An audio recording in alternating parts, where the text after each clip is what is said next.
These are 5 pivotal battles of the Russia-Ukraine war that help explain why the conflict is where it is today. Let's start at the beginning. Welcome to the battle for Hostomel Airfield, the battle that decided the fate of Ukraine. Before we get into the battle itself, let's take a look at the Russian plan. Using dozens of helicopters based in Belarus, hundreds of crack paratroopers will be flown to the airfield to seize it and its runway. Once secure, the runway will be used to land transport planes carrying around 1,000 more soldiers from Russia itself in an operation known as an airlift. A third wave of reinforcements will then arrive overland from Belarus. This combined force will advance into the capital, kill or capture the Ukrainian government, and from there, take over the country. At least, that's the plan. This is the blow-by-blow account of the battle that saved Ukraine from immediate collapse and the tactics that ensured Ukrainian victory. This is the battle for Hostomel Airfield, and this is Battleboard. We're now looking at a close-up map of Ukraine. You can see the Belarus border and where the Dnipro River crosses it and how it flows down into the Ukrainian capital. And this is Hostomel Airfield, a large airstrip about 15 miles from the center. As the clock ticks over to 0900 hours, Putin's plan swings into action. At Bakhmut Airfield, a little outside the town of Mazia in Belarus, around 30 Russian helicopters get airborne. Among them are 10 K-852 attack helicopters and a handful of older Mi-24 attack helicopters, and 2 waves of Mi-8 transport planes, with 10 helicopters in each wave. On board the transports are 300 men from the 31st Guards Air Assault Brigade, otherwise known as the VDV, Russia's elite paratroopers, and the 45th Spetsnaz Brigade, the Kremlin's feared special forces. The helicopter pilots quickly navigate from Mazia to the Dnipro River and then begin to follow it south towards the Ukraine border. Kiev has 2 large air defense sites scanning the skies north of the capital for threats. Even though Russia's missile barrage should have destroyed these sites, the helicopter pilots are taking no chances. They are flying very low, known as a nap of the earth approach, to pass underneath the Ukrainian radar. Around 9:30, they cross the border unnoticed and continue to follow the river south towards the Ukrainian capital. Emerging from the waterway, the helicopters skim the surface of the Kiev reservoir until they get within sight of a large dam just to the north of Kiev. At last, the Ukrainians spot them and air defenses immediately open fire, downing 1 Mi-24 and damaging a Ka-52, which crash lands. Already, it appears, things are not going to plan for the Russians. Putin's security forces had assured him that the Ukrainians would not resist a Russian invasion. In fact, they would be thankful to get rid of their government and rejoin the so-called motherland. For that reason, the force on its way to Hostomel is not particularly large or well-armed. They face having to hold the airport for hours, at least, before reinforcements arrive, and even when backup gets there, they will all be surrounded. This operation was always going to be risky, but if the Ukrainians are resisting, then the odds are heavily stacked against Russia. Perhaps this occurs to some of the men on the helicopters, but they press on regardless and make a sharp westward turn away from the Ukrainian capital and towards Hostomel Airfield. At 10:30 hours, they arrive. This is Hostomel Airfield, otherwise known as Antonov Airport because the Antonov Company, a Ukrainian plane maker, has one of its 2 main bases there. It compromises 2 large hangars where the company stores some of their fleet, including the Mriya, one of the largest aircraft that ever flew. There is a radar array at the north end of the airfield, a collection of military buildings in the southeast, including a barracks, and beyond that, some residential buildings and the city itself. Then there is the all-important runway, a little over 2 miles long and made of reinforced concrete rather than tarmac to handle the Mriya's weight. The perfect spot, in other words, to land a bunch of heavy military equipment. As the Russian helicopters arrive from the east, they find the Ukrainians waiting for them. Around 200 soldiers have been on alert since 6 a.m. when 2 rockets slammed into the airfield aiming for their barracks and administrative buildings. Both missed. Around 20 men are guarding the radar, while the rest are spread out near the hangars. These men are equipped with a Zu-232 anti-aircraft gun, while these men are armed with only rifles and Igla anti-air rocket launchers. As a precaution, they have parked vehicles all across the runway, meaning no aircraft can land until they are moved. These men are mostly from the 4th Rapid Reaction Brigade. The unit is NATO trained, but the troops at the airport at this moment are far from elite. That's because Ukraine thought Russia's initial attack would take place in the Donbass, hundreds of miles to the east, and it has moved all of its best men there. Those remaining at the airfield are largely conscripts and administrative officers who never expected to see frontline combat, though they don't know it yet. For the next 2 hours, they will be all that stands between a free and sovereign Ukraine and one under Russia's boot. At 1100 hours, the real battle begins. Russia's helicopters split into 2 groups. The attack helicopters go to the northern end of the runway to take out the anti-aircraft gun, while the transports head south to try and land their men near the barracks. The K-852s and Mi-24s open fire with their autocannons and unguided rockets, and the Ukrainians shoot back with everything at their disposal. Within a few moments, one of the Ka-52s is shot down by an anti-air rocket. It crash lands in the middle of the runway, creating another obstacle. In the ensuing battle, another 2 Ka-52s are lost, one of which crashes and explodes, and another of which crash lands intact in a field just to the north of the airstrip. An Mi-24 is blown up south of the runway, while an Mi-8 is damaged and forced to land on the airstrip, where it is later blown up. Heavy damage is caused to the airport as missiles go flying. The Maria, which was in its hangar at the time, is set on fire and burns. Fuel tanks dotted around the airstrip are also set ablaze, and the burning of crashed helicopters fills the sky with black smoke, making it even harder for Russia to land. But eventually, the Ukrainian resistance can hold out no longer. The troops are out of ammunition, and the order is given to fall back towards the barracks. With the skies now clear of rockets, the Russians begin landing troops to the west and northeast of the airfield, who quickly move out and begin to seize their targets. The soldiers guarding the radar at the northern end of the airfield are overwhelmed and surrender, becoming the first Ukrainians to be captured by Russia. As the Russians move towards the southeast corner of the airfield, a gun battle breaks out with the remaining defenders near one of the hangars. However, the Ukrainians are badly outmatched and are soon forced to withdraw into the nearby residential buildings.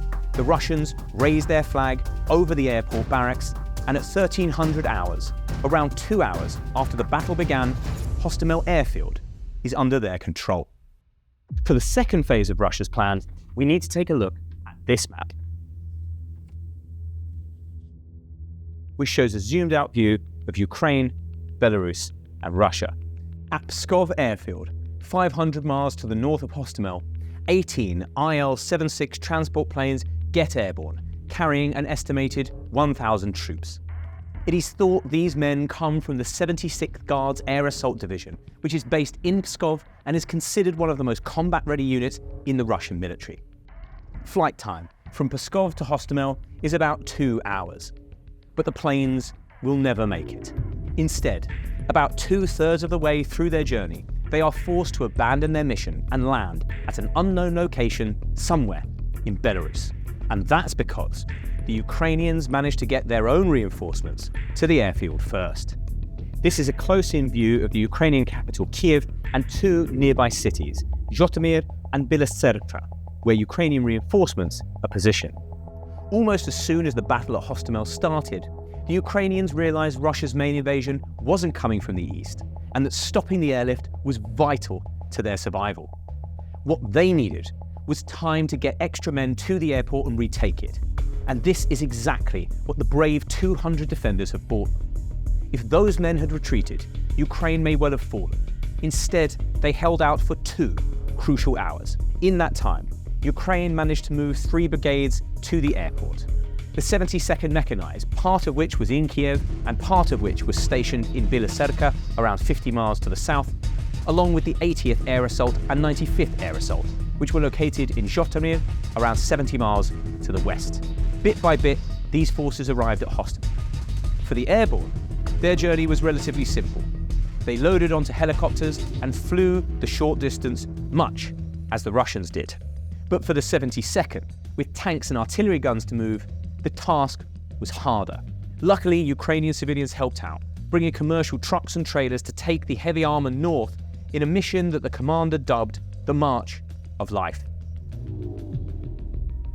Let's take another look at this close-up map of Hostomel Airfield.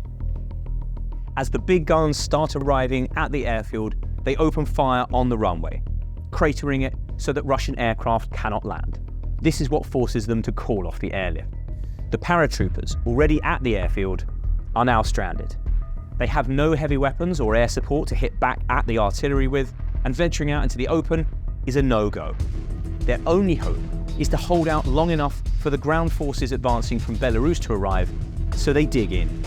A little after 1500 hours, the last of the Ukrainian reinforcements arrive. At 15:30, Volodymyr Zelensky announces that the airfield is totally surrounded. With the world watching, he gives the troops the order to attack and retake it. The Ukrainian airborne move in from the west, and the 72nd Mechanized move in from the east, encircling Hostomel and quickly overwhelming the Russian defenders.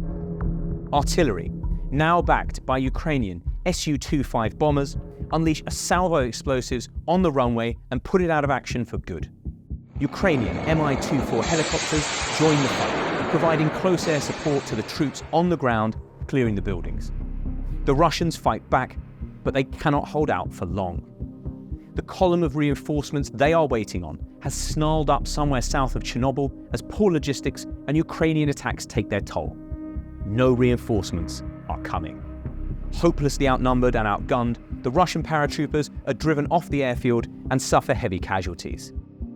Those not killed in the fighting are chased into the nearby fields and lack the strength to mount any kind of counterattack. By 2100, the airport is fully back under Ukrainian control, and the fighting has stopped. It is not until the following day that the Russian armored column arrives. Rather than defend the airfield, the Ukrainians now withdraw, but shell the airport one last time to ensure it cannot be easily repaired. Hostomel would ultimately be as close to Kiev as Russia's troops would get. After leaving the airstrip, Ukraine set up a defensive line running through Hostomel and neighboring Bucha and Irpin, where they bogged the Russians down for weeks and inflicted heavy casualties. On April 1st, Putin's generals made the decision to withdraw from the area and all areas north of Kiev, giving up any hope of taking the Ukrainian capital and leaving plentiful evidence of war crimes in their wake. The battle for Hostomel was won. Russia was forced to refocus its war effort on the Donbass, where Ukraine thought it would strike in the first place. Putin thought he could take the whole country in just a few days, but more than 2 years later, the fighting continues. So, why did the Russian attack fail? Let's clear the board and talk about some of the tactics involved in the battle and why the Russian plan failed. The keys to the Kremlin's plan were surprise, speed, and sequencing. First, they had to capture the airfield without the Ukrainians realizing what they were up to. Then, they had to get their planes on the ground before Kiev could organize a defense. Finally, ground troops had to arrive at precisely the right moment so they could advance into the city and take over. Initially, the plan worked. Ukraine was not expecting an attack on the capital and did not see the helicopters cross the border. But from the moment the choppers were spotted close to Kiev, the Ukrainians guessed exactly what they were up to and moved to thwart their plan. So how did they work it out so fast? Because this was far from the first time the Russians have used this tactic. Czechoslovakia was the first to fall victim to it back in 1968, when the Soviet Union invaded its own ally to put down a rebellion known as the Prague Spring. Months of protests had prompted liberal political reforms in the country which the Soviets could not abide. Overnight on August the 20th, they invaded, along with allies Poland, Bulgaria, and Hungary. The battle plan mirrored the Ukraine invasion almost exactly. As hundreds of thousands of troops and tanks rolled across the border and into Czechoslovakia, crack paratroopers were flown to Prague's main airport which they quickly seized. Once the airport was taken, more troops were flown in using the runway and spread out through the capital to capture key sites like military headquarters, radio stations, and government buildings. Before they knew what was happening, the country's leaders were loaded onto planes and flown to Russia with their posts taken over by Kremlin loyalists. Ground troops then occupied the country for the next several months until all resistance had been crushed. The plan came off almost without a hitch and was repeated again during the 1979 Soviet invasion of Afghanistan. Following the assassination of pro-Soviet leadership and reforms by those who took over, the USSR again invaded. Russia's airborne forces captured Kabul airport, used it to land reinforcements, took the Afghan leadership back to Russia, and then sent its army to occupy the country. That occupation ended badly, but it seems a young Vladimir Putin, then just starting out as a KGB agent, observed and remembered the invasion plan, because he would later use it himself. In 2014, during Russia's first invasion of Ukraine, Putin wheeled out the tactic to seize control of Crimea, this time targeting the main airport in Sevastopol for the airlift. Crimea was occupied almost without a shot being fired, and then later annexed in a sham referendum. The West, stunned by the audacity of the move, imposed sanctions but did little else, handing Putin a near bloodless victory. Ordinary Russians loved him for it, and his popularity soared, almost certainly inspiring him to try the same plan again a decade later, but on a countrywide scale. This meant the Ukrainians were almost certainly aware of the tactic from their own history, but even if they weren't, then their generals would have known about it from their training at Soviet military academies. Valery Zaluzhny, Ukraine's top general on the day the all-out war began, was schooled on Soviet doctrine and has gone on record saying he read every book that Valery Gerasimov, his opposite number in Moscow, ever wrote. All of which is to say, Zaluzhny and Ukraine's other generals know how the Russians think because they were trained to think the same way. So when news spread during the chaos of the first day of the invasion that helicopters had been spotted heading for Hostomel, they would have known instantly what their enemies were up to. That meant the Russians lost the element of surprise. It was then down to the discipline and bravery of Ukraine's soldiers to do the rest. The 200 men who held the airport for 2 crucial hours were responsible for robbing the Russians of speed.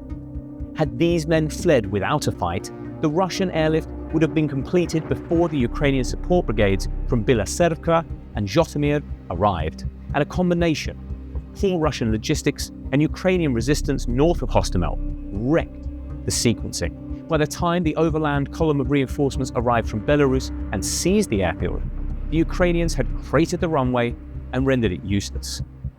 And Kiev, now aware of Russia's plan to storm the capital, was able to organize a defensive perimeter around the city that Putin's troops never managed to break.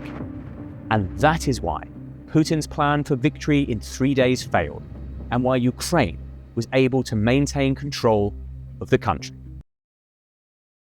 This is the siege of Mariupol, where thousands of Ukrainian defenders held out against 20,000 Russians for 80 days despite being totally surrounded. But before we get into the battle, let's take a look at the Russian plan. The Dnipro River, which separates east from west, is here. The Russian border is here. And these are the areas Russia already occupied. Mariupol is here, just outside the Russian-controlled zone. Why? Well, because during the 2014 war, Ukraine's Azov Brigade successfully stopped the Russians from taking it. This infuriated Putin, who was hoping to create a land bridge between occupied Donbass and Crimea down here, which he had also seized. For that reason, when fighting resumes in 2022, Mariupol and the Azov Brigade are among Russia's first targets. This is the battle that set the tone for the war in Ukraine, the battle that saw daring helicopter rescue missions and men holding out against all the odds. This is the battle for Mariupol, and this is Battleboard. Heavy shelling begins as soon as Putin gives the order to invade, and Russian troops start advancing on the city from occupied areas of Donetsk. At the same time, more troops begin advancing overland from Crimea, and ships land thousands of Marines and armoured vehicles somewhere in this area. These forces capture the nearby port city of Berdyansk, allowing even more reinforcements to be brought in before moving to encircle the city from the west. Ukrainian troops move to defend the towns around Mariupol. They put up tough resistance, but really, they're just stalling for time while their comrades prepare defences inside the city. After a week of fighting in the surrounding towns, these troops withdraw to defensive positions in the outskirts of Mariupol. The Russians quickly surround the city. A Ukrainian attempt to break the blockade almost ends in disaster and has to be abandoned. Mariupol and the troops inside it are now totally cut off. The siege has begun. This is Mariupol, an industrial city in the south of Ukraine that was once home to 500,000 people. The Sea of Azov is here, and right on the coast is the Azovstal steelworks. Organising the defence of the city are the Azov Brigade, around 1,500 battle-hardened men. They are backed by T-64 tanks and armoured vehicles and are spread out across industrial sites in the western and northern outskirts. In the north and east are around the same number of men from the 36th Marine Brigade. And in the east are around 1,000 men of the 1st Separate Marine Battalion. These two brigades are also equipped with old Soviet tanks and BMP fighting vehicles. Mixed in with these three large units are a number of smaller formations, ranging in size between a few hundred and a few dozen men, armed with rifles and other light equipment. Surrounding them from the east is a huge force led by 4,000 men from the Donetsk People's Republic, a Russian-backed government set up in the occupied Ukraine in 2014. These are backed by 10,000 men from Russia's 150th Separate Motor Rifle Division. Coming in from the west are roughly 4,000 men of the 810th Guard Marine Infantry, 177th Army Marine Regiment, and 19th Motorized Rifle Battalion based out of Crimea.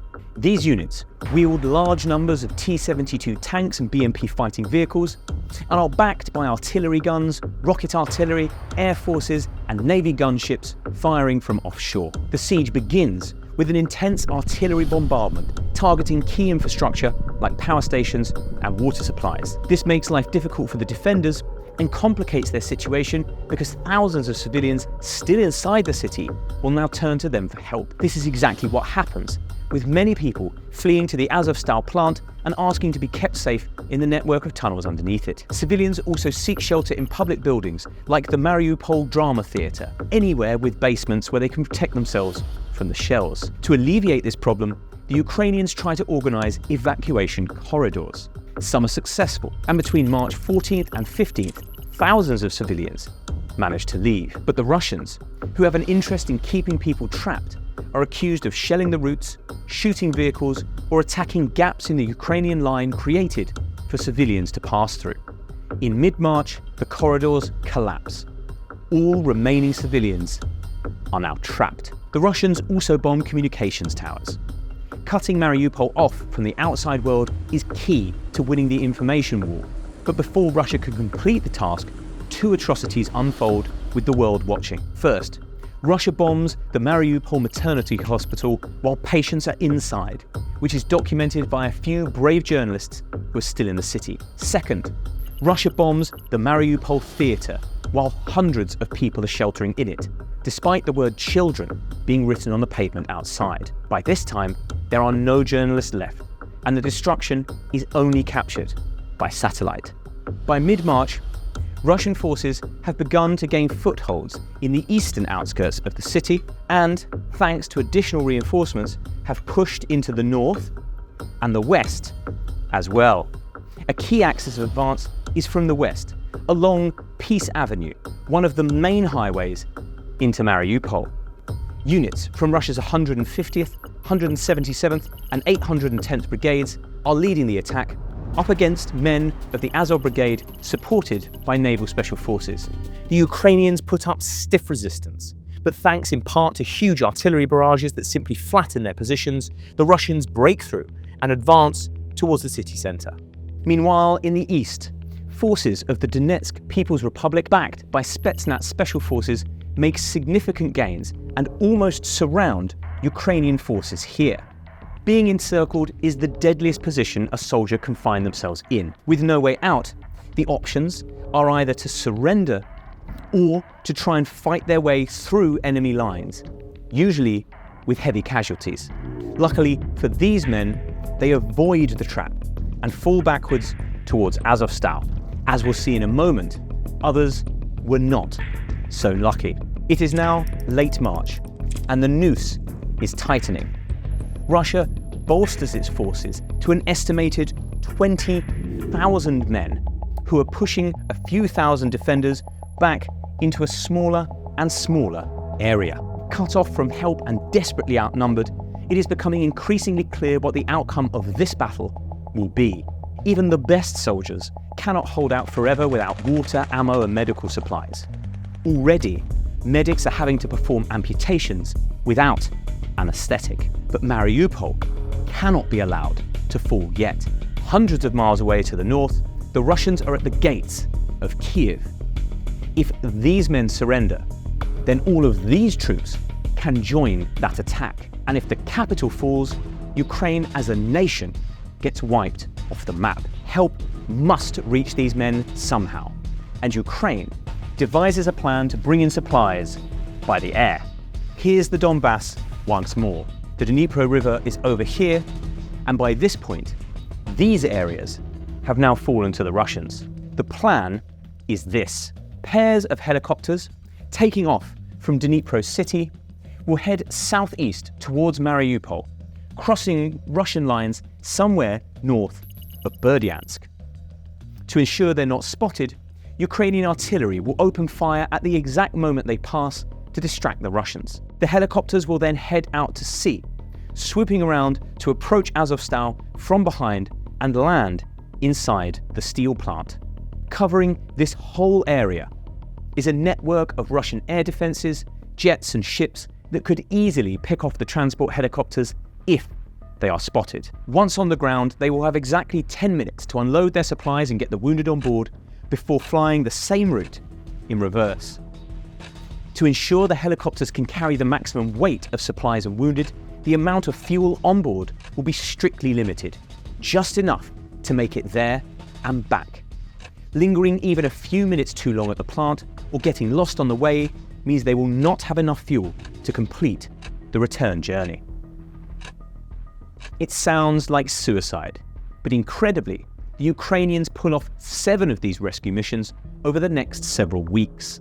Every single one of the 16 helicopters that take off make it to the ground inside Azovstal, bringing 30 tons of supplies with them. Among them are much-needed medicines, ammunition including anti-tank weapons, food, water and Starlink terminals that will allow the defenders to once again communicate with the outside world. Even more incredibly, the helicopters also bring 72 soldiers who volunteered to go and help the defenders despite knowing there was no way out once they got there. But not everything goes to plan. 2 helicopters are shot down making the return journey, and a third is hit trying to rescue the 2 that crashed. Back in Mariupol, the situation has improved, but not by much. The extra ammo and men help drive up the number of Russian casualties, but are not enough to hold back the tide. The next Russian breakthrough comes in the north, where troops punch through Ukrainian lines towards the city centre. But rather than continue to advance, they loop back on themselves and surround the Ilyich steelworks, which is located here. Around 2,000 Ukrainian troops are now trapped inside, cut off not just from the rest of Ukraine, but also their fellow comrades in the city. Their prospects are grim. 250 soldiers of the 501st Marine Battalion throw up their hands in surrender, while the remaining Ukrainian troops decide to try and break out. 2 plans are devised. First, a large group from the 36th Marine Brigade try to escape north, hoping to make it through Russian lines and out of the city altogether to rejoin Ukrainian forces dozens of miles away. They are hit by heavy Russian fire along the way, and around 1,000 of them are captured. This includes Aidan Aslin and Sean Pinner, 2 Britons enlisted with the 36th Brigade. Falsely branded foreign mercenaries, they are taken back to Donetsk, where they will be sentenced to death in a show trial before eventually being freed in a prisoner swap. Another, smaller group of Ukrainian soldiers break out of the encirclement to the south, moving under the cover of darkness towards the Azovstal plant, where they dig in. The same scenario then plays out in the west, where Azov fighters and the 12th Operational Brigade are cut off in this port area. They stage their own breakout mission. Also moving at night, they hope to sneak through Russian lines here, cross the Kalmius River here, and then dig in to Azovstal. However, they are spotted by Russians who call artillery down on them, destroying the key bridge across the river. With men stranded on opposite sides of the bank, the Ukrainians are forced to use wooden boats and ropes to pull them across the waterway, all whilst being shot at. Dozens of men are killed and wounded in the operation, but most make it out alive. The survivors also fall back inside the steelworks. Now, the Russians swarm what remains of Mariupol, but the Ukrainians are a long way from giving up. Putin has pulled his forces out of Kiev and is moving them to the Donbass.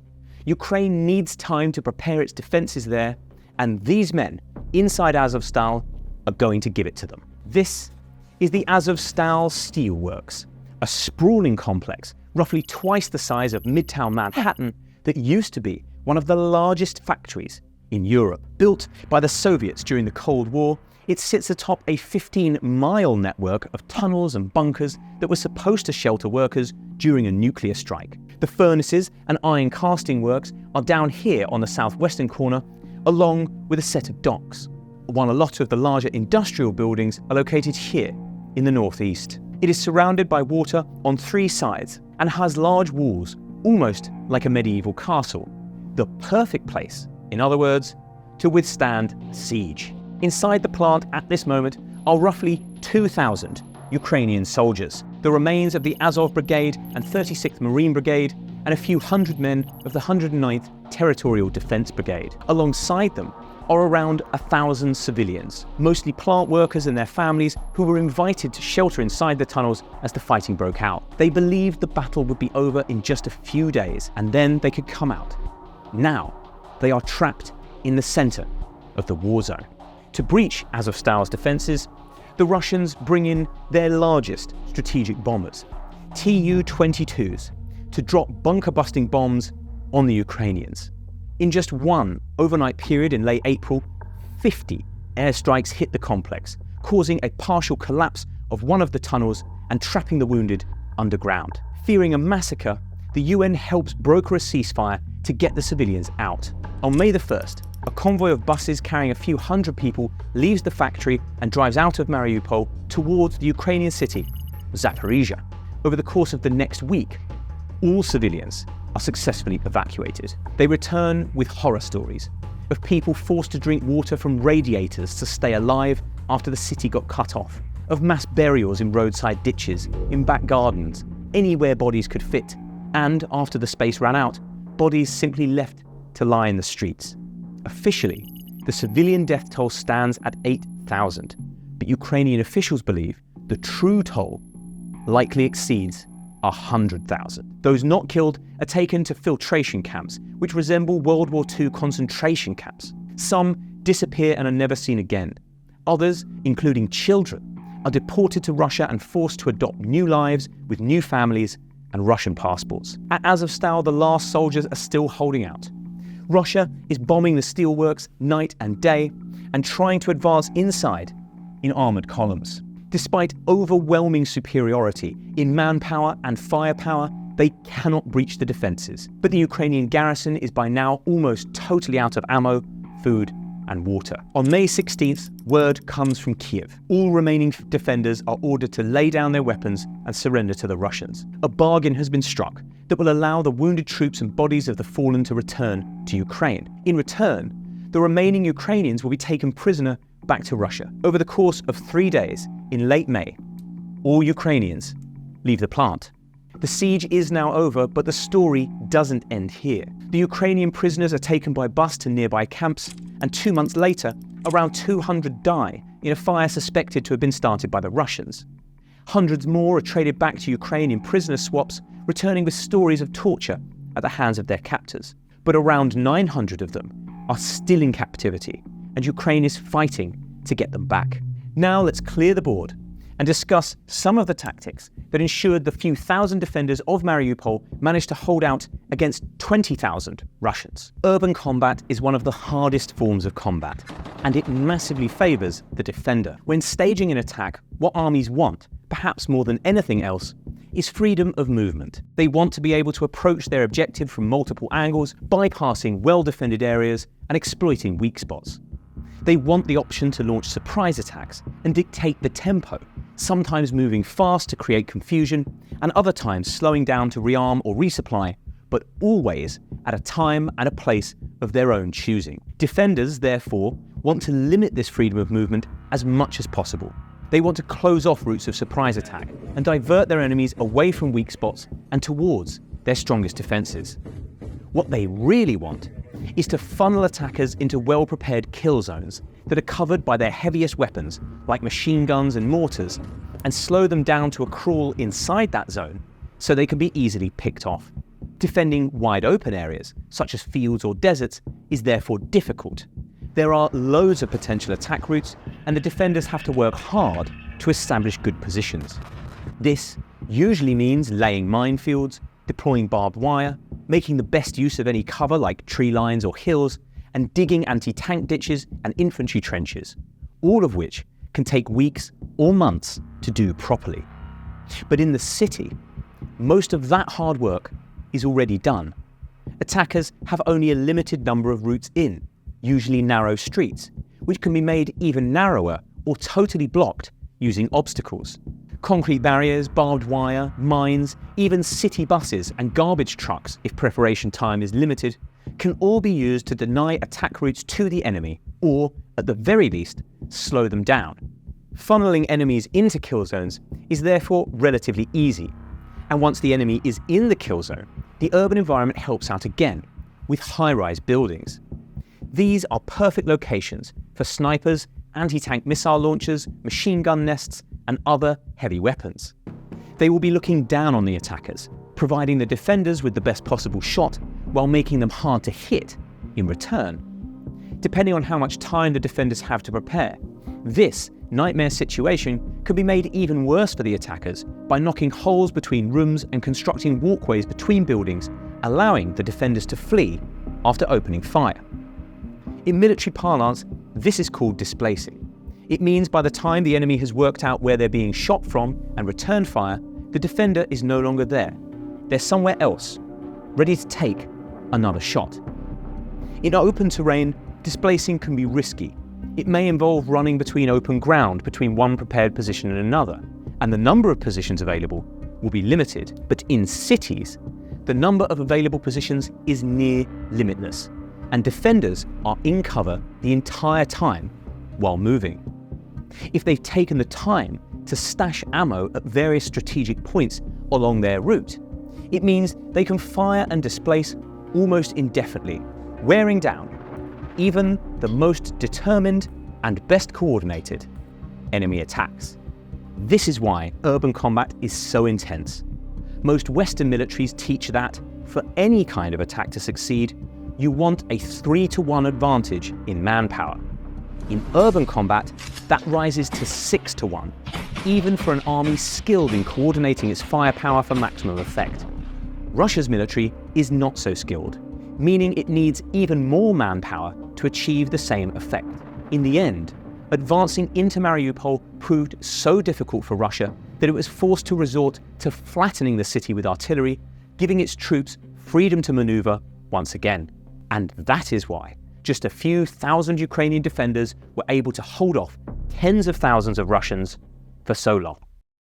This is the Kharkiv counterattack, the single most successful offensive that Ukraine has ever mounted, which saw it recapture 5,000 square miles of territory in a little over a month. We're going to analyse the offensive and the tactics behind it in just a moment. But first, let's look at the Ukrainian plan. This is Ukraine as it was in August 2022. Kiev is over here, Russia is over here, and here are the areas occupied by Putin's troops at the time. Russia's attack on the Ukrainian capital has failed, but it has taken the city of Mariupol and is now trying to capture the rest of the Donbass region located here. To do that, Russian generals are trying to encircle Ukrainian troops in this area with a three-pronged attack from the south, north, and east. The Ukrainians want to stop that from happening, so they are planning two attacks of their own. The first is down here, in Kherson. This is the only regional capital that Russia has captured since the beginning of the war, and the only city it occupies to the west of the Dnipro River. It is therefore important, but also vulnerable, because it is separated from the rest of Russia's army by the river. In August, Ukraine loudly announces that it is going to attack the city and begins massing troops in the area. But this attack is actually a clever ruse, designed to draw some of Russia's best units out of the east and into the south. Russia takes the bait, and throughout August, almost all of its best trained and equipped units are moved. The stage is now set for Ukraine's second secret attack, a sweeping charge east out of Kharkiv and across the northern flank of Russia's Donbass assault. Among the key targets are logistics bases like Bakhmut and Shevchenkove, river crossings like those at Kupiansk and Horokhovatka, and headquarters located in Izium. The aim is to sever crucial supply lines fueling the Donbass assault, saving these soldiers from being encircled and destroyed. On August 29th, Ukraine launches the Kherson phase of the operation, claiming an immediate breakthrough and making sure the eyes of the world, and especially Russia, are focused down here. That opens the door for the second phase of the operation to get away almost unnoticed up here. This is the battle where, after months on the defensive, Ukraine took the fight to Russia with devastating results. This is the Kharkiv Counteroffensive, and this is Battleboard. Here is Ukraine's Kharkiv region as it looked in the late summer of 2022. The city of Kharkiv is here, the Oskil River is here, the Seversky Donets River is here, and here are the areas Russia occupies. Just a few weeks ago, there were around 18,000 Russian troops gathered in this area, but the Kherson diversion has roughly halved that number to just 9,000. In the north, around the village of Shevchenkove are the 36th, 254th, 488th Motor Rifle and the 59th Tank Brigade. In the area around Bakhmut, the 18th and 27th Motor Rifle Brigades, the 47th Tank, some Russian National Guard units, and troops from Russia's National Military Reserve. They are joined by the 7th Motor Rifle Brigade and 202nd Reserve Brigade of the Luhansk People's Republic and the 9th Marine Assault Brigade of the Donetsk People's Republic. These are sham governments set up by Russia in the occupied parts of Donbass. That may look like a lot of units, but these are some of the weakest that Russia has at its disposal. They are short on men, equipment, and fighting experience. In fact, the only elite unit in the whole area is the 137th Airborne Regiment. In the south, near the city of Izium, are fewer but better formations, the 37th and 423rd Motor Rifle, and the 5th and 13th Tank Brigade. Facing them down is a Ukrainian assault force that Alexander Sersky, the general who would later mastermind the assault on Kursk, has built up right under their noses. This force is divided into three sectors. In the north, he has positioned the 14th Mechanized Brigade along with the 103rd, 112th and 113th Territorial Defense Brigades. In the south are the 71st Air Assault, the 518th Special Forces, 10th Mountain Assault and 107th Territorial Defense Brigades, along with the 2nd and 3rd Volunteer Battalions and the 132nd Reconnaissance Battalion. And in the centre, leading the charge, are the 25th Airborne, 80th Air Assault, 3rd and 4th Tank, 92nd and 93rd Mechanised Brigades, along with the Kraken Special Forces. These troops are equipped with lots of armoured vehicles, including American Humvees and MRAPs, and Soviet-era BMPs and BTRs, making them extremely fast and mobile. They are backed up by artillery units wielding some of the best Western kit that Ukraine had available at the time. Polish Krab, German Panzerhaubitze, and British FH-70 guns firing NATO standard artillery shells, along with American HIMARS and M270 rocket launchers. All in all, we think this force totals around 18,000 men, meaning the Ukrainians outnumber the Russians roughly 2 to 1, though exact figures are very hard to get hold of. On September 4th, a week after the Kherson assault gets underway in the south, Syrsky begins his attack in the north with a huge artillery bombardment. For 2 days straight, Ukraine pounds Russian command posts and ammo dumps in this region, hitting Shevchenkove, Balaklia, and Kupiansk. One HIMARS strike on Izium even manages to kill Colonel Boris Totikov, commander of all Russian artillery units in this area. This wreaks havoc behind the Russian lines, and once Syrsky senses that his opponents are in disarray, he launches the ground assault. The initial aim is to create a gap which the elite 80th and 25th Air Assault can punch through right here. In the dawn hours of September the 6th, Ukrainian troops in the north attack towards the key logistics hub of Shevchenkove. The Russians try to block this attack by moving into the town of Chikalovsk, but at the last moment, the Ukrainians swing around this town, and it is now the Russians who are blocked from moving any further south. Meanwhile, in the south, Kraken Special Forces, accompanied by the 71st Air Assault and 3rd Tank, pin down the 137th in the town of Balaklia. Another assault towards the town of Saviantsy pulls in Russian units in this area and bogs them down in fighting on the banks of the Seversky Donets River. With both flanks now pinned down, the gap that the main force has been waiting for is wide open. Led by the 25th and 80th Air Assault, they break through Russian lines right here, north of Balaklia. Rather than charge the enemy head-on, the Ukrainians use their fast armed vehicles to cut through Russian lines before unloading troops behind them. These soldiers then double back to surround the defenders, causing the inexperienced troops to panic. If they are able to, they flee. If not, they surrender. The vehicles keep moving, giving the Russians no time to regroup, and the following morning, they take the town of Lokiv Yar. These troops are now clean through the main Russian defensive line and can spread out into the poorly defended rear. The 25th and 80th now split up. The former continues the charge northward, and the following day takes the town of Shevchenkove. The latter swings southwards, trying to cut off Russian troops in Balaklia. Fearing they are about to be surrounded, the Russians try to retreat back towards the town of Saviantsy, but the retreat turns into a disorganized rout as the Ukrainians begin launching ambushes on the fleeing troops. Even when they reach Saviantsy, the Russians are not safe. Ukrainian forces in the south again move to block them in, allowing the 25th and 80th to rejoin and push through the center. By nightfall, on September the 8th, this vanguard has reached more or less all the way to the Oskil River. In the north, Ukrainian troops managed to push the Russians out of Chikalovsk. The 36th Motor Rifle and 59th Tank Brigade flee all the way back across the Russian border, while the 254th and 488th Motor Rifle Brigades hightail it back to Kupiansk, with the Ukrainians hot on their tail. Meanwhile, in the south, the 93rd Brigade flanks around Russian units in Saviantsy. Most units manage to avoid the trap, but the elite 137th gets surrounded in the town. Rather than give up, the paratroopers choose to fight to the death and are completely wiped out.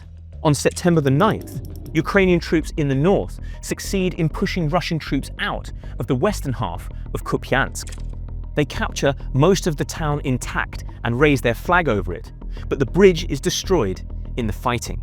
Meanwhile, in the center, the 80th Brigade swings south and races towards the other crucial river crossing of Horokovatka, managing to take it and its bridge intact. Reinforcements, which were being rushed to the front line from inside Russia, are now stuck on the eastern side of the Oskil River. In the south, Ukrainian troops bear down on Izium, the main Russian command center for the entire northern flank of its Donbass assault. Fearing a complete encirclement, a hasty retreat is ordered along the one road Russia still controls. Russian commanders saved their own skins first. Then, the following day, on September 10th, they issue orders for their soldiers to follow them.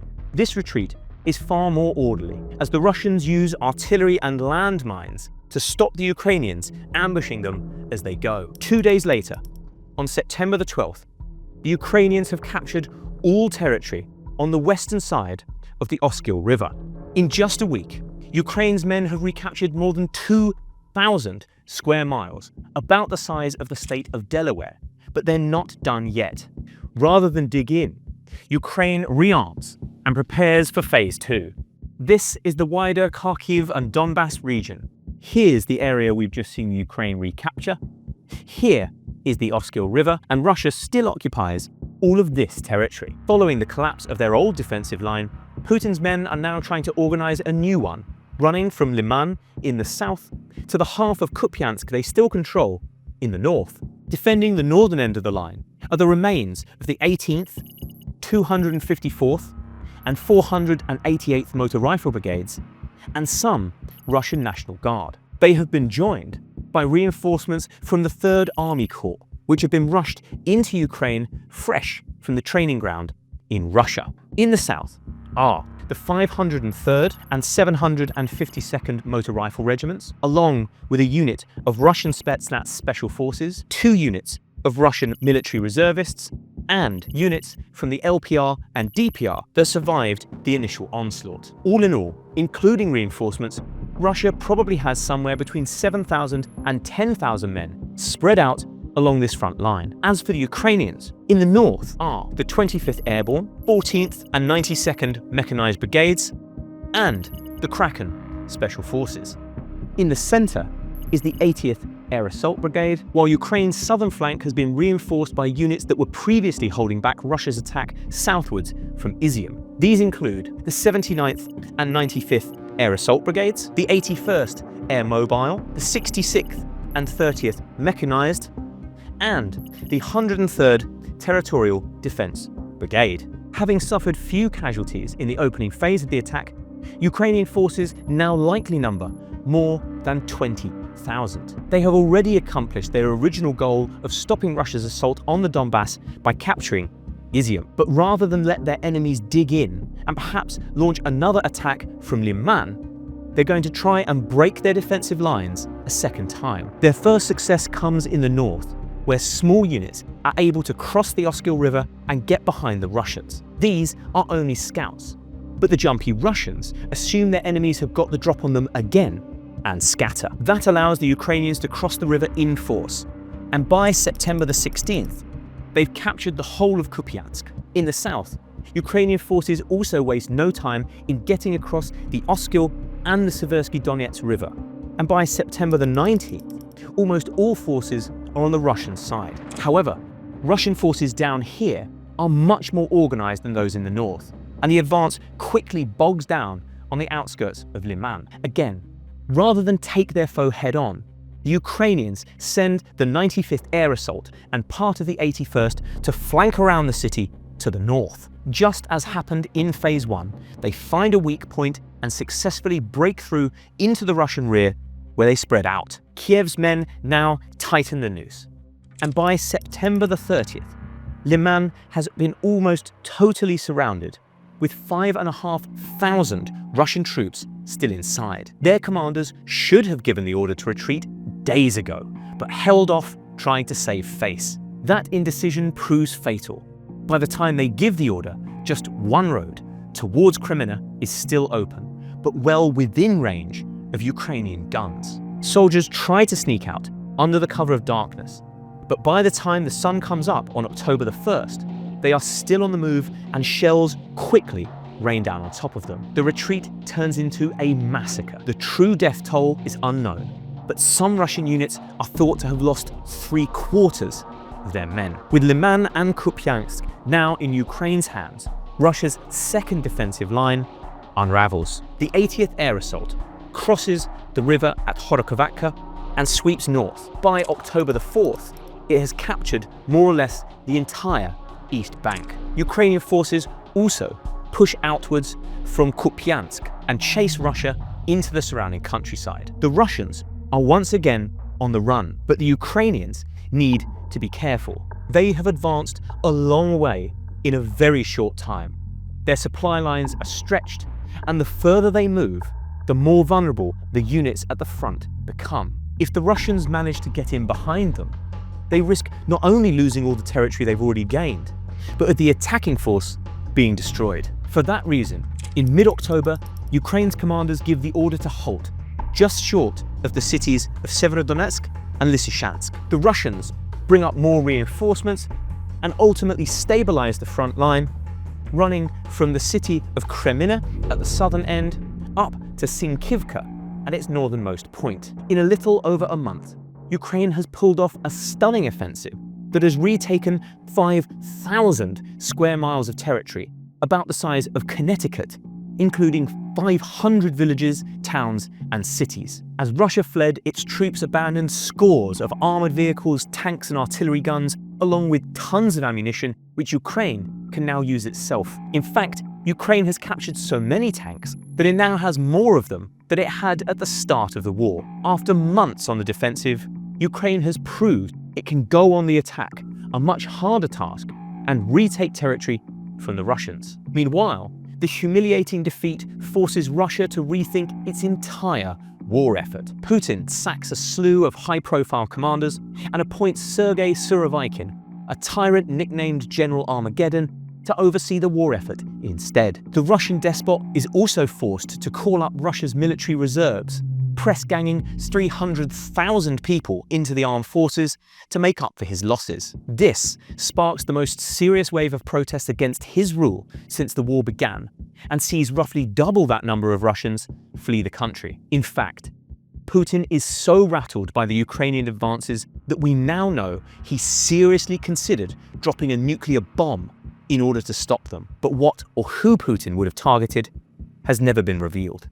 Now, let's clear the board and take a look at the tactics that led to Ukraine's victory. To understand how Kiev's troops were able to recapture so much territory so quickly, we need to understand the art of the breakthrough. We're now back at the start of the offensive, with the opposing armies facing off against one another. There was a line of Russian troops here, a line of Ukrainian troops here, and an imaginary front line between them somewhere here. Just to either side of that front line is an area that military commanders refer to as the close. This is where most fighting units are located and where much of the combat takes place. Behind the close is what armies refer to as the rear. This is generally where command posts, ammo dumps, and other vital logistics are located. This is much larger geographically, but has far fewer troops in it. These soldiers carry ammunition to the front and casualties away from it. When reinforcements become available, they move through the rear to get to the close. As troops battle each other in the close, they may gain or lose ground by advancing or withdrawing. But this is not a breakthrough. A breakthrough occurs where one side is able to punch through the enemy front line, breaking out of the heavily defended close and into the lightly defended rear. Breakthroughs are hard to achieve. They require just the right mix of speed, surprise, coordination, and concentration of force. If an enemy sees the attack coming, then they can reinforce before it is launched and attempt to block it. If the attack is badly coordinated or slow-moving, then they can regroup to stop it in its tracks. But if the attacker gets it right, they can break through the line and rush troops into the poorly defended rear. This is doubly devastating. First, the attackers can gain a lot of territory very quickly and at minimal cost because there are few enemies to stop them. Second, it cuts off the main enemy force in the close from resupply and reinforcement. This can cause an entire defensive line to rapidly collapse, as these units scramble backwards through enemy fire to try and establish a new front line with a secure rear. Looking at the Kharkiv counterattack, we can see the Ukrainians pulled off this feat not once, but twice. First, they punched through the Russian defensive line running from Izium to Shevchenkove, forcing them to abandon everything west of the Oskil River. Then, they punched through another Russian defensive line from Liman to Kupiansk, driving them back from the eastern bank of the Oskil as well. With more resources and manpower, the Ukrainians could well have recaptured far more territory than they did, perhaps even up to the Russian border, which might explain why Putin considered pressing the nuclear button. In the event, Ukraine's advance became too stretched, and rather than risk losing it all, commanders decided to dig in and hold what they had already taken. And that is how Ukraine's troops managed to retake so much territory so quickly. This is the battle for Bakhmut, one of the longest and bloodiest clashes of the Ukraine war, which was likened to a meat grinder. We're going to analyze the battle and the tactics behind it. But first, let's look at the Russian plan. This is Ukraine. Belarus is located to the north here, and Russia is over here in the east. And these are the areas that Putin's troops occupied in the late spring of 2022. At this point in the war, Putin has given up trying to take the whole country. His army has withdrawn from much of the north and has stopped advancing in the south. The Russians are now focused on capturing the Donbass, the eastern region made up of Luhansk and Donetsk oblasts. Ukraine's army is dug in this area, inside well-prepared trenches and bunkers where they have been fighting since 2014. The Russians want to surround this army and destroy it in a grand encirclement. To do this, they are advancing southwards from Izium, north from Donetsk city, and west from Luhansk. They intend to converge on the cities of Slovyansk and Kramatorsk, but the Izium and Donetsk axis quickly stall, so the Russians throw all their efforts into the Luhansk axis. Bakhmut lies directly in their path. This is the battle for Bakhmut, one of the bloodiest battles of the 21st century, which drove Wagner boss Yevgeny Prigozhin insane. And this is Battleboard. This is northern Donetsk and western Luhansk in late April of 2022. Bakhmut is located here, and here are the areas controlled by Russia at the time. Shielding Bakhmut at this moment are Ukrainian troops occupying the town of Popasna, 15 miles to the east, and the cities of Severodonetsk and Lysychansk, around 30 miles to the north. The first to fall is Popasna, which is taken by Russian forces in May. They used this town to begin launching artillery strikes on Bakhmut. Then, in late June and early July, Russian forces attacking the towns of Severodonetsk and Lysychansk break through Ukrainian lines here as well. They quickly advance into and take over the cities. The Ukrainians are forced to retreat to a defensive line running from Siversk at the northern end to Bakhmut at the southern end. The road to Slovyansk and Kramatorsk now lies through this line.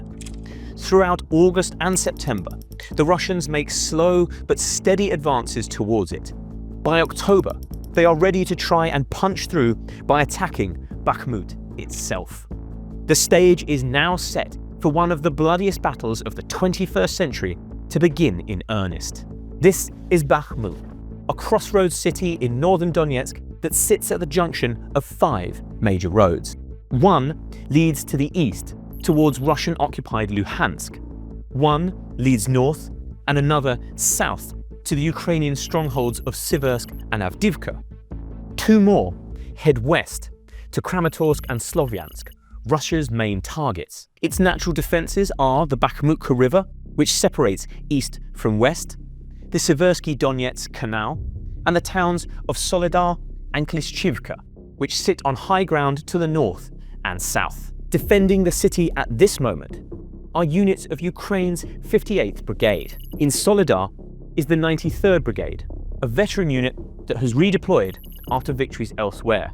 And in the south is a mixture of the 4th Rapid Reaction Brigade and 30th Mechanized Brigade, both of which fought in the battle for Kiev, and the 112th Territorial Defense Brigade. Exact Ukrainian troop numbers are hard to come by, but they're outnumbered at least 2-1 throughout the battle. Leading the Russian attack is Prigozhin's Wagner Group, thousands of battle-hardened mercenaries with a well-worn reputation for war crimes of the most depraved sort. At this point, Wagner numbers around 20,000 troops, but it quickly doubles in size as Putin gives Prigozhin permission to recruit convicts from Russian prisons. He targets murderers and violent rapists, offering them freedom in return for just 6 months of fighting. Unbeknownst to them, He's planning to use them as cannon fodder in human wave assaults, which we'll discuss more later. At the northern end of the line are regular Russian units from the 76th Air Assault Division and the Bakhmut Battalion,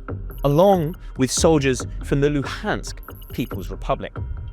At the southern end of the line are soldiers from the Donetsk People's Republic, made up of Ukrainians who either volunteered or were forced to sign up and fight their own countrymen. As October begins, Prigozhin announces the start of what he calls Operation Bakhmut Meat Grinder to take the city. He promises Putin it will fall by the end of the year. The first breakthrough comes in the south, where the towns of Zaitsevo and Veselaya Dolnya are taken by Wagner forces within the first week. Ukraine reacts by rushing reinforcements to the front. At least 11 brigades join the battle at this point, whilst the exhausted 4th Brigade is withdrawn. This stabilizes the front line, and later in the month, Wagner suffers 2 of its heaviest days of casualties in failed assaults on Bakhmut's eastern industrial zone. In November, the Rasputitsa, Ukraine's muddy season, arrives, turning the ground to mush and slowing the offensive. The battlefield now starts to resemble World War I.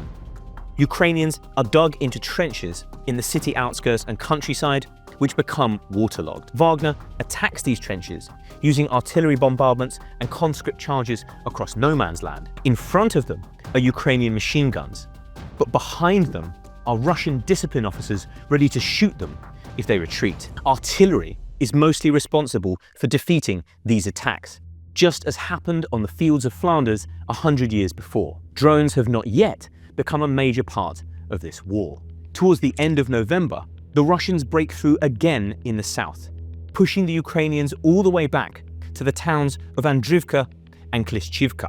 Wagner troops cross the Bakhmut River in force and sever the southern road out of the city, meaning Ukrainian reinforcements and supplies can no longer arrive from this direction. Ukraine brings in another 2 brigades to try and stop the assault, but Wagner's human wave tactics prove too effective and they continue advancing. In December, another breakthrough takes place, this time to the north, near Soledar. The town of Yakovlivka is taken by Russian troops. Ukraine tries to take it back with a counterattack, but this backfires. The 93rd Brigade takes heavy casualties and has to withdraw. At the same time, Wagner forces push deeper into Bakhmut's eastern outskirts, with casualties mounting as they go. As the year draws to a close, Wagner is showing signs of exhaustion and both sides take a pause to rotate their forces. But this is just the eye of the storm. The worst is yet to come. Ukraine moves 4 brigades to the south, including the elite 3rd Assault Brigade and another 6 brigades to the north. Meanwhile, Wagner carries out another round of prison recruitment to swell its ranks, and Russia deploys 5 regular army brigades, 2 in the north and 3 in the south. Both sides are now approaching their maximum sizes. 80,000 Wagner troops, with roughly 2/3 of them prison conscripts and 1/3 mercenaries, backed by thousands of troops from the regular Russian army and sham republics. On the Ukrainian side are around 30,000 men. Just before fighting resumes, Volodymyr Zelensky visits the front line and hands out bravery awards to his soldiers. He speaks of Bakhmut as a fortress to be held at all costs, which critics will later say caused Ukraine to needlessly throw away men defending it. As the new year begins, fighting resumes, and it is among the bloodiest scene in Europe since the Second World War. Soledar is quickly overrun by a mixture of Wagner troops and the regular Russian army, and the Ukrainians force back across the Bakhmut River. This severs the northern supply road towards Siversk, and soon the western E40 highway is also cut. In the south, Wagner and Russian troops also break through and capture Klishchivka, which sits atop high ground, bringing their artillery within range of the other westward supply road known as the Road of Life. Wagner has perfected its meat assault tactics, and Ukraine is suffering because of it. Until this point, defending Bakhmut was strategically smart for the Ukrainians because it inflicted far heavier casualties on the Russians than it did on them. At one point, the ratio was 5 Russians for every 1 Ukrainian. However, From this point on, it becomes a case of diminishing returns. Russian casualties remain high throughout, but that 5-to-1 ratio narrows considerably. Ukraine is also expending some of its best troops, whilst Russia is only losing mercenaries and conscripts. By the end of February, Russian forces have advanced up to the Bakhmut River inside Bakhmut itself. In the south, they have reached the Seversky Donetsk Canal and are now threatening to cut the road of life through Ivaniska. They are also approaching the only other road out of the city, near Kromove in the north. Two pincers are now advancing around Bakhmut. If Russia can close them, it will mean the destruction of tens of thousands of Ukrainian soldiers inside. Despite this, friction begins to develop between the Russian military and Wagner over who exactly is responsible for these successes. Prigozhin begins to complain that the Russian MOD is limiting his supplies of ammunition, causing high casualties. Seeing these pincers closing, Ukrainian military intelligence privately warns Zelensky that the situation in the city is catastrophic. But rather than withdraw, Ukraine doubles down, deploying its feared Kraken special forces to keep the road of life open. Bitter trench battles now break out in the north and south, as both sides fight to the death over mere feet of ground. Despite high casualties, the Ukrainians succeed in slowing and then stopping the Russian advance. This drives Prigozhin wild. The mercenary leader was hoping to earn easy brownie points with Putin by taking Bakhmut, but he is now months behind schedule and watching his beloved Wagner group, the source of his power, get butchered. Though the Ukrainians have succeeded in stopping Russia's encirclement, Wagner troops are now camped out dangerously close to the only two roads out of the city. Both are well within artillery range, and this complicates getting supplies into the city and casualties back out again, as convoys have to dodge explosions the whole way. At this point, Ukrainian generals know they cannot hold on forever, but they'll be damned if they're going down without a fight. In early April, they give up their defenses on the Bakhmut River and retreat to the west. Prigozhin films himself raising the Russian flag over Bakhmut town hall and claims the city has been captured. But this is far from the truth. Ukraine is making an historic last stand, defending an area of just 20 city blocks on the far western edge of the city. Their objective is now to hold up Russian forces in this area for as long as possible, while elsewhere, Kiev prepares for its 2023 counteroffensive. Despite punishing conditions and near constant attacks from the Russians, the Ukrainians defy all the odds and hold this tiny piece of territory for 6 weeks. This proves to be the straw that breaks Prigozhin's back and his mind. Throughout April and May, as the fighting rages, he takes to Telegram multiple times to rail against Sergei Shoigu and Valery Gerasimov, who he brands fat cats, cowards, and traitors. This is dangerous. Both Shoigu and Gerasimov are close allies of Putin. They have the army at their back, but Prigozhin seems not to care. He accuses them of a grand conspiracy in which they are deliberately withholding ammo from his troops in order to get them killed. On May 20th, the last of Ukraine's troops withdraw from the city. Their supplies have almost totally run out, and if they stay any longer, they risk being surrounded and wiped out. Russia's troops now occupy Bakhmut, but in the outskirts, Ukrainian commandos and snipers remain to make their lives as difficult as possible. Prigozhin has no intention of his remaining men becoming targets for these sharpshooters. In just a few days, Wagner completely withdraws, leaving just the Russian army and the proxy republics behind. But rather than head back to base, Prigozhin masses what is left of his mercenaries and heads for Moscow instead. This is Western Russia. Ukraine is here, Russia is here, and Moscow is up here. Prigozhin's rebellion begins here, in Rostov-on-Don, the command center for all of Russia's operations in Ukraine.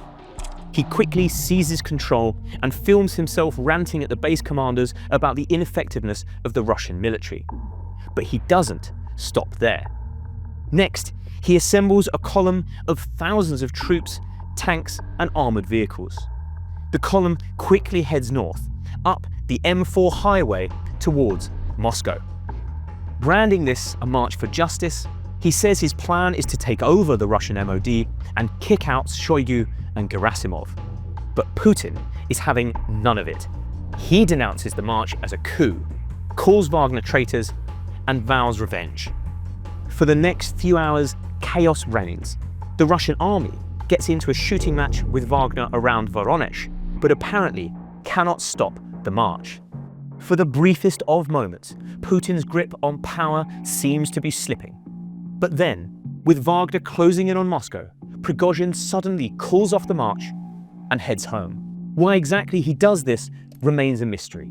Prigozhin says he did it to prevent bloodshed, but that hardly seems credible. Belarus dictator Alexander Lukashenko takes credit for brokering a peace, though that doesn't seem very likely either. Rumour suggests the FSB got hold of the families of the coup leaders and threatened to kill them, which at least seems plausible. Whatever the truth, Putin survived, and Wagner was broken up shortly after, its remaining fighters absorbed into the regular military or exiled to Africa. Prigozhin's fate was sealed in late August, when his plane exploded, taking off from Moscow with the Wagner leader and all his senior lieutenants on board. There is little doubt about who was ultimately responsible. Now let's clear the board and discuss the tactics that turned Bakhmut into one of the bloodiest battles of the 21st century. First, trench warfare. Before the Battle of Bakhmut began properly, Ukrainian defenders had watched Russia take Severodonetsk and Lysychansk using huge artillery barrages. They fired shells at the cities until there was nothing left to defend, then advanced into the ruins and took them over. To stop them from doing the same thing in Bakhmut, the Ukrainians dug trench networks. Trenches are effective against artillery because shells mostly kill people with shrapnel, white-hot fragments of metal thrown in all directions when they explode. Trenches protect against this by shielding soldiers from these flying fragments. Trenches also protect against infantry assaults. Attackers are almost completely exposed whilst charging at the trench, whilst defenders are almost completely protected until the last moment. The second tactic was Wagner's human wave assaults. The mercenaries used this tactic for two reasons. First, the trenches, and second, the composition of Wagner's forces. Throughout the battle, Wagner had a ready supply of prison conscripts with barely enough training to operate a rifle, and a small but very elite group of mercenary soldiers. The last thing Yevgeny Prigozhin wanted to do was waste his valuable mercenaries in frontal assaults on the Ukrainian trenches. So, he developed a tactic of sending in the prisoners as cannon fodder. Their job was simply to advance towards the Ukrainians until they got shot at. This almost always resulted in the prisoners getting killed. Casualties in some units topped 70%, but none of that mattered to Prigozhin. What mattered was that, while shooting at the prisoners, the Ukrainians would be forced to reveal their positions. Once Wagner knew where the Ukrainians were, artillery would be called down on top of them, and elite mercenaries dispatched on flanking attacks to take them out. This led to an astonishingly high number of casualties. According to Prigozhin's own figures, 20,000 Wagner men died in the battle, an estimated 17,000 of whom were conscripts. But it also proved effective in its own brutal way. Wagner avoided wasting precious artillery shells, preserved its most valuable troops, and expended its least valuable. Ukraine, meanwhile, chewed through some of its best troops and most valuable ammunition, trying and ultimately failing to hold these attacks back. Including wounded on both sides, the total casualty figure could be as high as 100,000. Whether or not the defense of Bakhmut was ultimately worth it is a matter of debate. Those who back Ukraine's strategy argue it effectively destroyed Wagner, one of Russia's most feared fighting units, and badly shook Putin's grip on power. They point out that, before Bakhmut, Ukraine was losing roughly one city per week to the advancing Russians. But this city held out for 11 months, sucking in Russian forces from surrounding areas and halting advances elsewhere. Even though the city was eventually lost, It denied Putin an easy win and handed him a Pyrrhic victory instead. Critics say that politics got in the way of tactics, and an earlier withdrawal could have conserved much-needed forces for later offensive.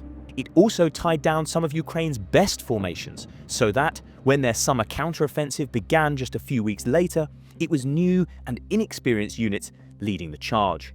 Whichever side you agree with, there is little doubt that Bakhmut deserves to be remembered as one of the bloodiest battles of the 21st century. This is the Ukrainian attack on Kursk, the battle where Kiev flipped the script and, after more than 2 years holding off Russia's invasion, sent its troops marching into Russia.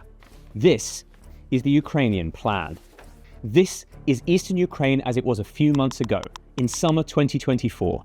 Kiev is here, the Russian border is here, and here are the areas occupied by Putin's armies at the time. Down here, Russia has succeeded in breaking Ukraine's defensive line in the east by capturing the fortress city of Avdiivka, and troops are now rushing towards Pokrovsk, a key logistics hub which the Ukrainians want to keep hold of. At the same time, Russia has launched a surprise attack on Kharkiv, Ukraine's second largest city, forcing Ukraine to stretch its army thin to hold back both attacks. Overall, things are looking pretty desperate. It is in this context that Ukraine's top general, Alexander Syrsky, decides to mount his own cross-border attack from Sumy Oblast, located here, into Kursk Oblast, located here. Because this attack is still ongoing and shrouded in secrecy, there's a lot we don't know about his plan. But from what we've witnessed, we can deduce 5 main goals. First, it seems Syrsky intended to draw Russian forces away from these 2 other axes and into Russia to defend the homeland, breaking their momentum. Second, he intended to put pressure on Russian supply lines running through this area, again, slowing or perhaps reversing advances elsewhere. Third, he wanted to show his allies that red lines about using Western kit inside Russia were meaningless, and Putin wouldn't do anything in response. Fourth, he intended to seize and hold territory which could be traded back to Russia in any future peace negotiations.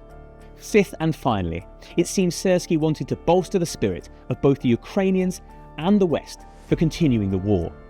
This is the battle where Ukraine finally managed to make all its Western training and equipment work together, punishing Putin and forcing him to turn to North Korea for help. This is the battle for Kursk, and this is Battleboard. This is the border region between Ukraine's Sumy Oblast and Russia's Kursk Oblast. The city of Sumy is located here, and the city of Kursk is located just off the map over here. This moment, Ukrainian troops are on their side of the border, and Russia's troops are in their territory. There are 2 Russian defensive lines here and here. But all of that is about to change. Preparations for the attack begin in July in the deepest of secrecy. Until the very last minute, Syrsky communicates only with a handful of trusted generals and President Zelensky. Even the US is kept in the dark. What we do know is that the Ukrainian army begins gathering intelligence on Russian positions along this border, likely using drones and satellites and possibly physical scouts. The missions soon identify a weak spot in the Russian lines right here, around the town of Sudza. Exactly what weaknesses they identify is a mystery. But they probably noticed this line is being defended by just a few thousand inexperienced conscripts, border guards, and the Akhmat battalion. Chechen fighters known as TikTok warriors for their prowess on social media rather than in battle. The Ukrainians may also have spotted gaps in border defences like minefields and trenches. Perhaps geography plays a part. This area is broken up by rivers, meaning it is difficult for the Russians to move men and equipment around.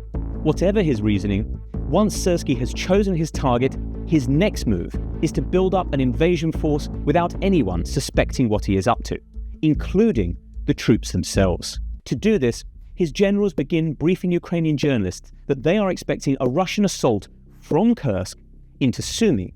This creates a justification for moving elite troops into the area on the pretense of of defending it, Syrski's ruse works even on the Russians, who surely know they're not planning any such attack, but turn a blind eye to the troop build-up nonetheless. After all, why stop your opponent from making a mistake? Among the units Syrsky deploys are the 80th and 82nd Air Assault Brigades. These are some of Ukraine's fiercest fighting units, armed with the best Western kit, including British Challenger 2 tanks, as well as German Marder and American Stryker infantry fighting vehicles. He backs these up with Western artillery systems like the AS-90, as well as HIMARS rocket launchers and drone units flying FPV drones. All in all, Syrsky manages to mass around 12,000 men without giving the game away. 2,000 in the vanguard and another 10,000 lurking nearby in support. With the invasion force in place, Syrsky makes two final moves to get the board set exactly the way he wants it. First, he deploys a fleet of new hunter-killer FPV drones to clear the skies above Kursk of Russian spy drones.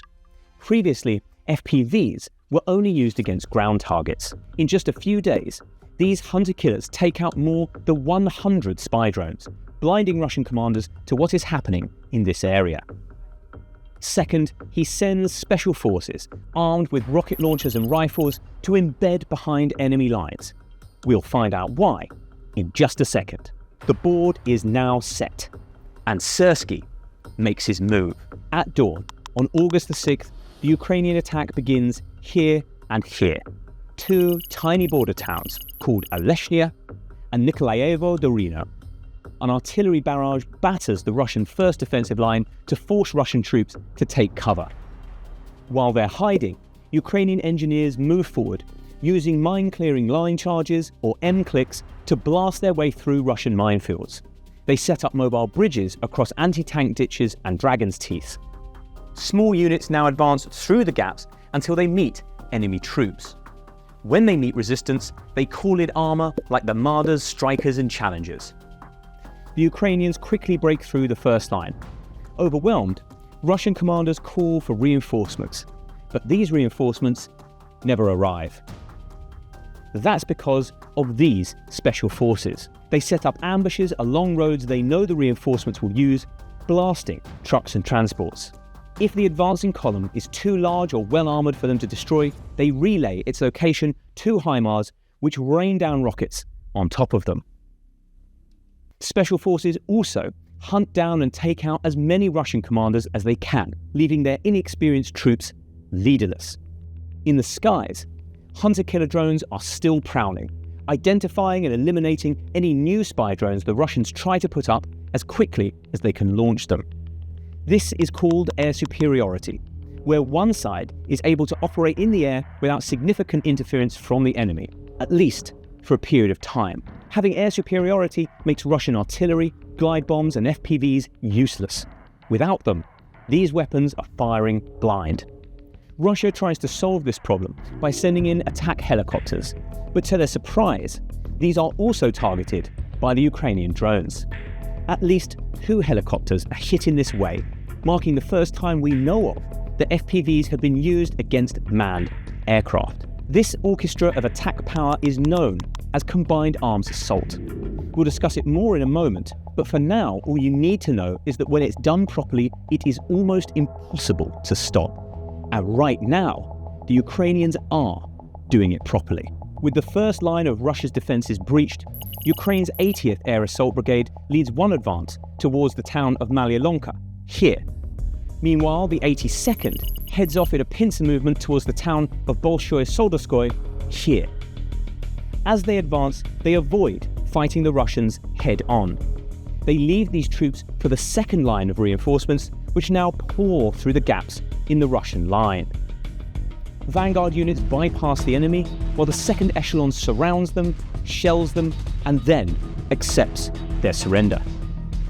This keeps Ukrainian losses to a minimum, while the attack keeps rolling at full speed. The goal seems to be to surround and capture Sudza. As the largest town in the region, this will make an ideal Ukrainian base for the invasion force. And as an added bonus, the only Russian gas pipe still supplying Europe flows directly through it. By the end of the first day of fighting, the Ukrainians have pushed more than 6 miles behind the Russian front line and occupy this area here. While the 80th and 82nd haven't quite reached their objectives, they have made solid progress, and they've broken the second defensive line, and at least part of Sudza is already under their control. By the end of the first week, August 13th, they have expanded this area even further. Both Sudza and Mariupol have been captured, and whilst Bolshoi Soldaskoye is still a way off, the Ukrainian forces have managed to advance in other areas. In the west, they are threatening the town of Koronyevo. In the north, they have reached Alexivsky, and in the east, they are pushing towards the village of Giri. In mid-August, Ukraine tries to expand this pocket even further. Using precise HIMARS strikes, they destroy all bridges crossing the Sem River, which is located over here. That cuts off Russian troops in this area. Ukraine then launches fresh attacks here, here, and here, in an attempt to surround and destroy these Russian troops, like so. These attacks make modest gains, but fail to break through. By the end of the first month, on September 6th, the Ukrainians have consolidated their positions here.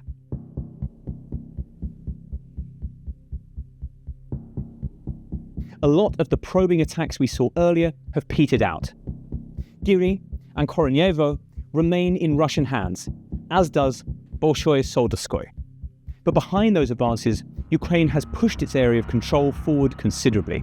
This zone now spans roughly 500 square miles, meaning the Ukrainians have captured about the same amount of territory in just a few weeks as the Russians did in the preceding 7 months. They have taken 90 towns and villages, along with several hundred Russian prisoners, and there are now somewhere between 10,000 and 20,000 Ukrainian troops inside Russia. The assault has proved a resounding success, but Putin will not allow such a challenge to go unanswered. Nearby, tens of thousands of Russian soldiers are massing for a counterattack. After initial denials and downplaying from the Kremlin, an irate Putin has now issued an ultimatum to his generals: get the Ukrainians out by October the 1st or else. To do that, a new military formation has been mobilized here. This is Battle Group North, made up of troops from the 155th Naval Infantry, 51st and 56th VDV, 200th Motor Rifle Brigade, along with conscripts and border guards that survived the initial attack. Many of these units, especially the 155th and the 56th, are elite.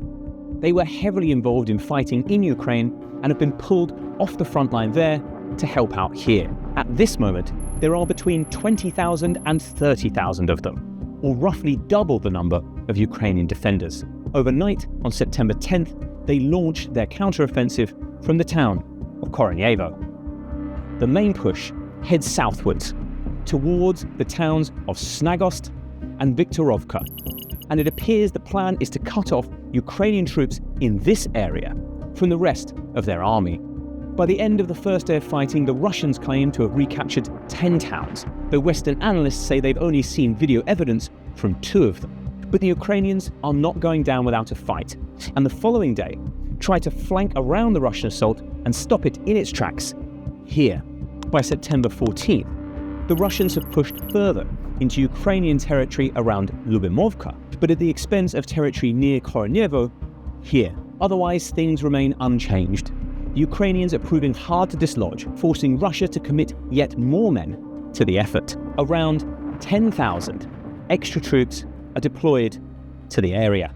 This brings the total to 40,000, again drawn from units that were fighting elsewhere in Ukraine. Fast forward to September 20th, and Russia's reinforcements have yielded results. Russia has expanded the area it controls southwards towards the border, capturing Viktorovka. It has also made significant advances towards Lyubimovka. Ukraine has managed to avoid any of its forces being encircled, but it is losing ground and it has been unable to flank the Russian advance. Progress has not been fast enough for Putin's deadline. The Kremlin waters down its initial pledge and says only that the Ukrainians will be kicked out in a timely fashion. Sometime in early October, another 10,000 men are added to Russian forces in the area, bringing the total to 50,000. On October the 12th, they make another breakthrough, punching through Ukrainian lines north of Lyubimovka and driving Kiev's men back almost as far as Mariupol. Additional attacks from the north and east also start eating away at Ukrainian positions, though these don't get very far. Fast forward to November 1st, and this is more or less where the situation still stands. Ukraine has lost about half of the territory it gained during its initial attack, but is proving very difficult to displace from the rest of it. Putin's deadline is revised again, this time until February the 1st, 2025. Manpower is proving a huge headache for the Russians. Sersky claims about 6,000 have been killed in the fighting so far. Armed forces tend to assume that 3 soldiers are wounded for every 1 killed. So that could mean a total Russian casualty figure of more than 20,000. Putin is loath to pull any more troops out of Ukraine and unwilling to press gang ordinary Russians into the military. So he turns to North Korean dictator Kim Jong-un. At the time of recording, we believe Kim is sending around 10,000 of his soldiers to Kursk to help the Russians drive the Ukrainians out. This is a big moment in the war. For the first time, the armed forces of another country will be joining the fighting. At the moment, it's hard to tell how this development will play out. North Korea's army has not fought a war in decades, and the quality of their troops is untested. If Kim is only sending 10,000 men, they may prove helpful, but not decisive. We've seen what happens every time Russia adds 10,000 men to this attack. The Ukrainians lose a little bit more ground, but not much. However, if this is only the first batch, with more to come, then the effect could be much larger. There is still a long way to go in this fight, but of the 5 original objectives we laid out, we can say Sersky has met some, but not all of them. First, Russia has indeed been forced to pull some of its troops out of Ukraine to defend the homeland. This has produced mixed results. The Kharkiv offensive has all but stopped. However, Moscow's armies continue to make gains in the east that are actually accelerating in speed. Crucially, with the North Koreans now sending reinforcements, Putin may no longer have to take his men out of Ukraine in order to fight in Kursk. If Kim is going to keep the supply of recruits coming, then he can leave that to North Korea instead. Second, capturing Sudza and the railway line that runs through it has disrupted Russian logistics in this region and given Ukraine control over gas supplies to Europe. But the Russians have found ways to work around it, and their assault on Donbass continues. Third, Sersky was right that Putin would take no action if Western weapons were used in Russia. However, efforts to use this to persuade Western leaders to lift the ban on other kinds of weapons being used, particularly long-range missiles, have fallen on deaf ears. Since we recorded this video, the US and the UK have authorized the use of long-range missiles inside Russia. Fourth, Ukraine does now hold Russian territory to bargain with, though how long that will be the case remains to be seen. It has certainly managed to use captured Russian troops to free some of its own men from Putin's jails. Fifth and finally, the battle has proved that Ukrainians can use Western kit and training to great effect. That may translate into more military aid, but that's uncertain. It has gone some way to rallying morale. Who knows how much bleaker the picture would have looked without it. Now, let's clear the board and discuss some of the tactics that led to Ukraine gaining so much ground so quickly. As the war in Ukraine has shown, Russia relies on quantity for its success. Whether that's bombs raining down from jets, artillery shells obliterating whole towns and cities, or waves of troops and tanks charging at enemy positions. Usually, these things aren't very well coordinated. They happen in sequence rather than in harmony. First come the bombs and shells, then come the tanks and troops. This is nothing new, and is the same way the Soviet military was trained to fight back when Ukraine was a part of it. As Stalin was fond of saying, quantity has a quality all of its own. This is not how Western militaries are trained to fight. Instead, they are trained on a doctrine called combined arms. Put simply, Combined arms means all of the different methods of attack working together to achieve an effect that is bigger than any of them alone. This is exactly what happened during Ukraine's attack. Artillery opened fire on specific parts of the line at specific times to keep the Russian troops pinned in place. At the same time, FPVs took down the spy drones so the Russians couldn't shoot back. That meant engineers could clear obstacles like mines and barbed wire, meaning troops and tanks could advance through the gaps and take out enemy soldiers. Meanwhile, the special forces stopped reinforcements from replacing those lost troops. When done right, this kind of attack is almost impossible to stop. But fighting this way is extremely difficult. People need to do exactly what they need to do, exactly when they need to do it. If the tanks and troops advance too fast, they walk straight into their own artillery. If the artillery opens fire too early, the engineers have no cover to clear the obstacles. And obviously, the enemy is fighting back the whole time. Combined arms tactics have taken Western militaries centuries to perfect, and troops require years of intense training to learn how to put them into action. The West has been trying to teach Ukraine to fight this way, but on a much reduced timescale, condensing years of training down into just months. The 2023 counteroffensive was supposed to prove they had learned it, but ended up falling well short of its aims, with poor tactics partly taking the blame. As an example, a combined arms attack south of Kharkiv on the very first day ended in failure because of poor coordination. Ukrainian artillery opened fire on Russian lines just before dawn, which was supposed to be followed by an armoured assault whilst the Russians were still taking cover. But vehicle crews got lost in the dark and didn't show up until around an hour later, by which point all the Russians were back in their trenches and on full alert. The result was a heap of wrecked Western vehicles and zero territory gained. Contrast that with Kursk. The Ukrainian military fought like a well-oiled machine. Each part performed its job perfectly and combined to produce an effect much greater than its individual parts. And that is why the Ukrainian army was able to gain so much ground so quickly. Thanks for watching. If you like this kind of content and want to see more in your feed, don't forget to hit like and subscribe, or click the buttons on screen to watch other episodes.